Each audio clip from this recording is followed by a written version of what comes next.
The news day continues here on One News Now. I'm Sean Yao. It is day 3 of the filing of certificates of candidacies for the 2022 polls.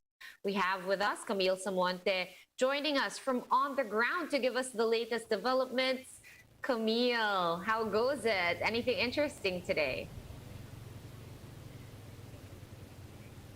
Sean, Transport Group Manibela Party List held a motorcade caravan this morning as they filed for their COCs in Certificate of Nomination and Acceptance. Some of their vehicles, however, were barred to enter the BICC complex due to security protocols. Manibela Party List first nominee Marvel Buena said around 1,000 PUVs participated in the motorcade caravan to express their support. The newbie party list filed their COC to represent the public transportation sector. Valbuena said the group is not satisfied with the performance of Transportation Secretary Arthur Togade. He stressed that the Department of Transportation has no concrete plans to support the sector whose livelihoods were heavily affected by COVID-19 threat. He added the disbursement of cash aid was also delayed. Valbuena is hoping to get a seat in the Congress to aid PUV drivers reeling from the impact of the pandemic. Sean, so far there aren't many supporters of aspiring candidates here at the venue for COC filing compared to the first day of this electoral activity. But security here at the Sofitel Hotel here in Pasay City remains on high alert to assure peace and order. Sean? All right, thank you and stay safe over there. Camille Samonte joining us live from Pasay City. Thanks, Camille. And Juan Aquino and Juan Marcos have just filed their COCs. But wait, because they might not be who you're expecting. Luz Lalaganda Aquino lodged a candidacy for senator, while Tiburcio Marcos filed his COC for president through a representative. Earlier, Nahar Jinggoy Sali became the first senatorial aspirant to file his COC today. Sali will be running as an independent candidate. Other party list groups joining the congressional race in 2022 include Abono, One Utap, and Voice Philippines. Vice President Leni Robredo has yet to make a decision on her election plans for next year, according to her spokesperson, Attorney Barry Gutierrez. In a radio program, Gutierrez said Robredo will announce her final plans before October 8th. This comes amid reports citing Isambayan convener Armin Luistro in saying that Robredo has accepted the coalition's nomination as their standard bearer. Gutierrez also assured Robredo supporters that she will not back down once she files her COC. Let's hear it straight from the horse's mouth regarding Vice President Robredo's election plans. We have with us her spokesperson, Attorney Barry Gutierrez, joining us over the phone. Good afternoon, Attorney Barry. So obviously, the question on everyone's mind is, what's taking the VP so long? Is she really going to push it until the last day? And what factors are being weighed here, if you are at liberty to share with us? Well, first of all, let's be clear. She's not taking that long. She has been very clear from the outset that she will make her decision prior to October 8th, which is the last day of filing. So she's precisely on schedule. Besides, if you look at the number of candidates that have already filed for president, you know, it's just one person so far. None of the other people who have indicated a desire to run for president or whose names have been floated as possible, presidentiables have filed as of yet. So it's early days. So that said, she has made it very clear. She will make her announcement herself. Any decision that she will make known to the public personally and directly. So, October 8th is just a few days away. So it will be a matter of days, and everybody will know what her decision will be, and everybody will know what will happen moving forward. Right. I just have to ask you this Barry, October 5. That was the date that when Vice President Robredo announced that she was going to run for president back in 2016.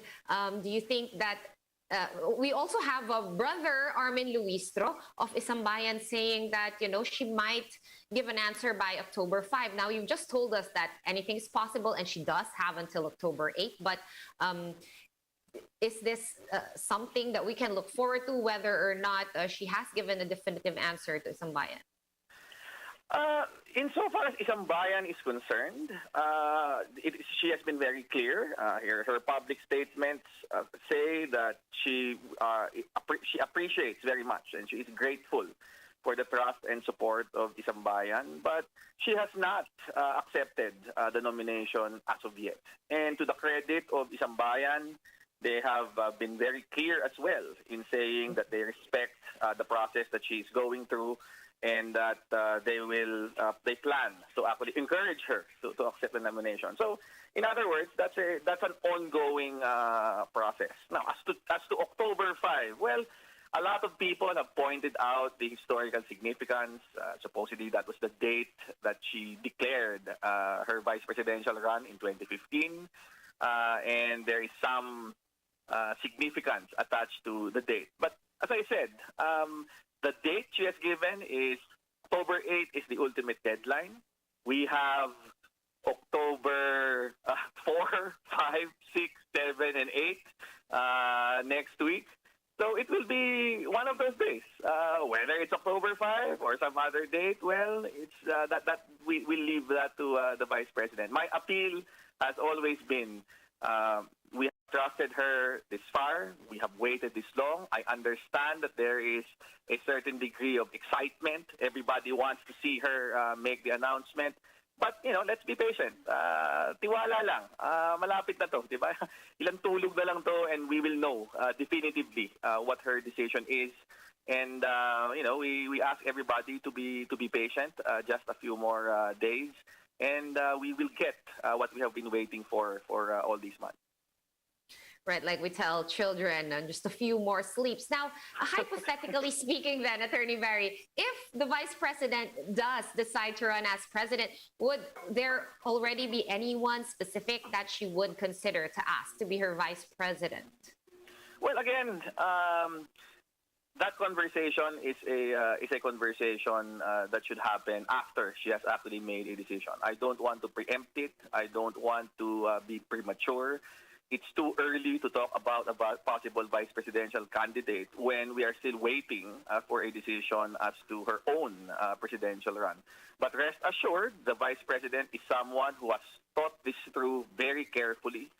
She has been very deliberate in her decision-making process throughout this entire thing. And I have no doubt that if and when she actually declares that she will seek the presidency, then she will be prepared to answer questions relating to a possible partner in a vice presidential candidate and possibly other candidates in a presidential state. But again, I would advise everybody to just be patient. We're almost there, and what we have been waiting for will happen sometime this week. So just a little bit more. All right. Okay. Let's put to rest the vice president's plans for now. Any updates, Attorney Barry, on uniting the opposition? Well, she has been talking to some of the other potential presidentiables over the course of the last few weeks. Again, I am not at liberty to reveal what has been discussed in any of these meetings. I will leave that to the Vice President herself, as well as the people she has been talking to.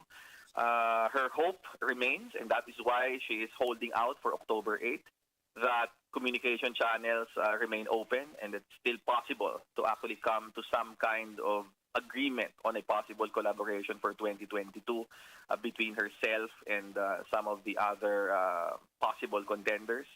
So again, possibly her announcement will touch on that. She will also discuss that when she goes public sometime this week, as she promised. So again, we'll have to wait. I'm sorry. I'm sorry if No I'm not. worries. I'm not trying to be evasive here. I'm simply being truthful as to the state of affairs. All right, and we'll take that for now. Obviously, we don't want to preempt anything, and no one can actually preempt anything. Thank you so much for sharing your time with us, rather, especially on a Sunday. Attorney Barry Gutierrez, spokesperson of the Vice President, over the phone. Thanks, Barry. Anytime, always a pleasure. Stay safe.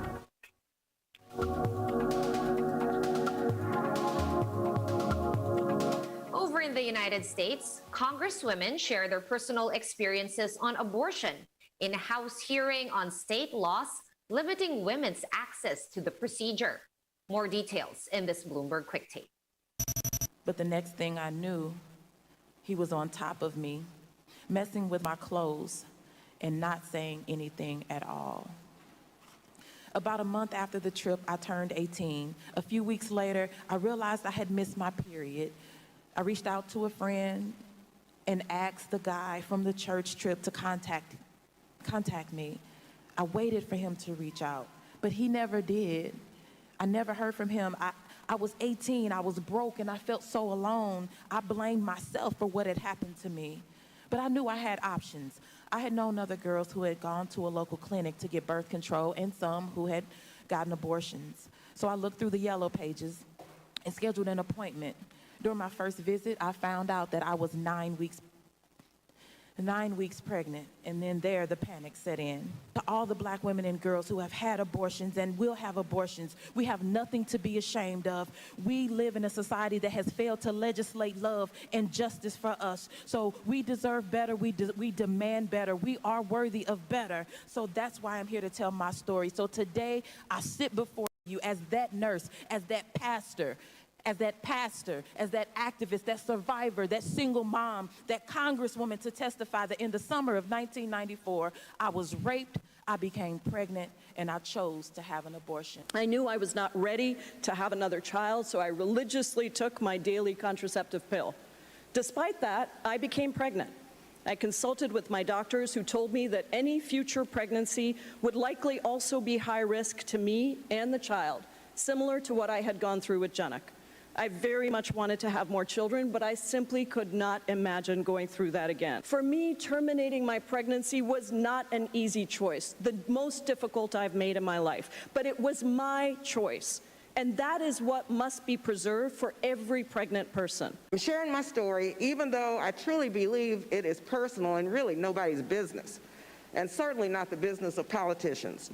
But I'm compelled to speak out because of the real risks of the clock being turned back to those days before Roe versus Wade, to the days when I was a teenager and had a back alley abortion in Mexico. A lot of girls and women in my generation didn't make it. They died from unsafe abortions. In the 1960s, unsafe septic abortions were the primary killer of African American women. Let's now take a quick look at today's other top stories. More than 25 earthquakes were reported in Sablayan, Occidental Mindoro this morning, but FIVOC says that aftershocks are normal.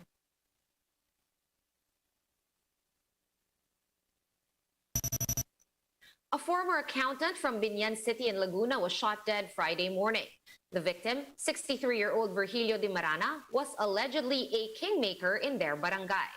The police is looking at politics as a motive behind the killing. And as the Delta variant continues to spread, COVID-19 deaths worldwide have now surpassed 5 million. And those are the top stories of the hour. Join us again later at 1 p.m. as we continue to monitor the day's biggest stories. You can also catch One News on the Signal Play app.